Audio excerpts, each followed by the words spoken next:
Tadepalligudem bank ఉద్యోగుల సమ్మె.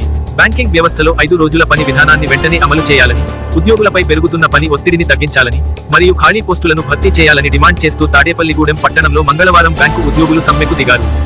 United forum of bank unions ఆధ్వర్యంలో జరిగిన ఈ సమ్మెలో పట్టణంలోని వివిధ బ్యాంకుల ఉద్యోగులు భారీ సంఖ్యలో పాల్గొన్నారు. సమ్మె సందర్భంగా న్యాయమైన డిమాండ్లు వెంటనే అమలు చేయాలని, బ్యాంకింగ్ వ్యవస్థను కాపాడాలి అంటూ ఉద్యోగులు నినాదాలతో నిరసన తెలిపారు. డిమాండ్లపై స్పందన లేకపోతే తమ ఉద్యమాన్ని మరింత ఉధృతం చేస్తామని హెచ్చరికలు జారీ చేశారు.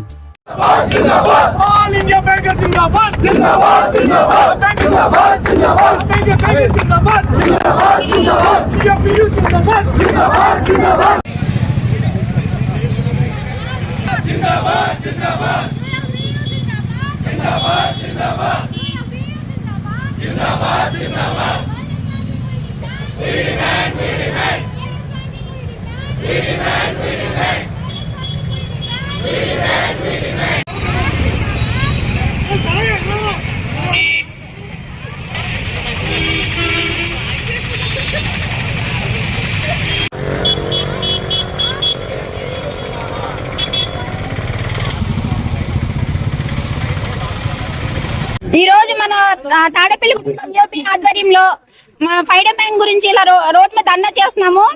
కాకపోతే ఇటువంటి సిచ్యువేషన్ తీసుకురావడానికి మన గవర్నమెంట్ మొండి వైఖరి దీనికి కారణం ఖచ్చితంగా చెప్పగలం మనం. ఎందుకంటే ఇప్పటికి 10 years నుంచి మనకి డిమాండ్ ఉంది. బట్ 2 Saturdays అన్నారు, తర్వాత ఇస్తామని చెప్పి అలా ముందుకు గడుపుతున్నారు తప్ప ఈవెన్ ఐపీఐ ఒప్పుకున్నా కూడా మన గవర్నమెంట్ మాత్రం దానికి అంగీకరించట్లేదు. వాళ్ళు ఫైడర్ బ్యాంక్ ఇచ్చే వరకు కూడా ఈ పోరాటం నిరవధికంగా సాగుతూనే ఉంటది.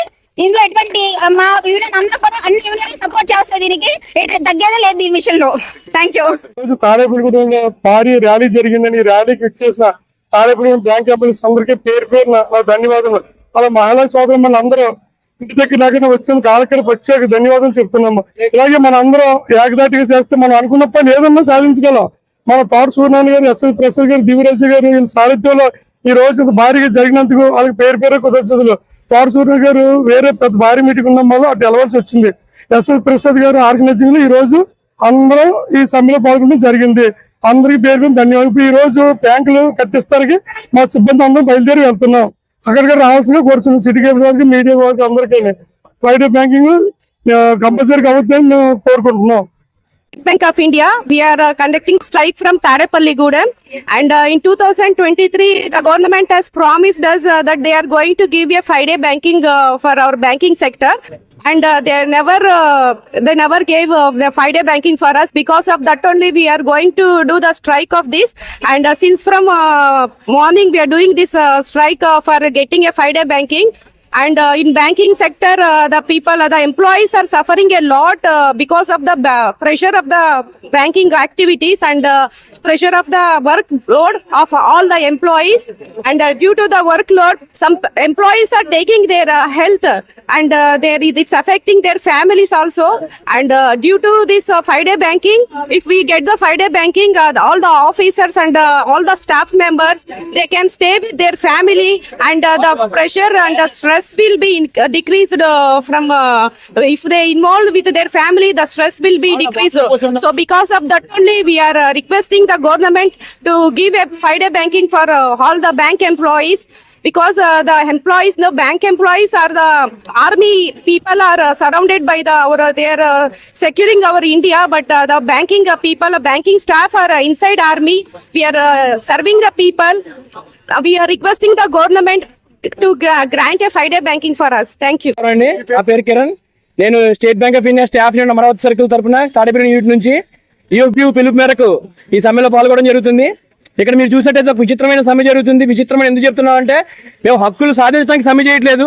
మేము సాధించుకున్న హక్కుని బాబు మాకు ఆల్రెడీ హక్కు వచ్చింది, కొంచెం గుర్తించి దాన్ని అమలుపరచదని చెప్పడానికి మళ్ళీ తిరిగి రోడ్డు మీదకి వచ్చే వాళ్ళు సమ్మె చేయాలని పరిస్థితిలో ఉన్నాం మేము.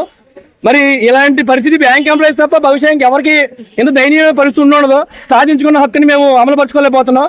మరి ఈ విషయంలో కేంద్ర ప్రభుత్వం, ఐబీఏ రెండు కూడా తలాపాపం తెలాపిడిగా అనే విధంగా వ్యవహరిస్తున్నాయి.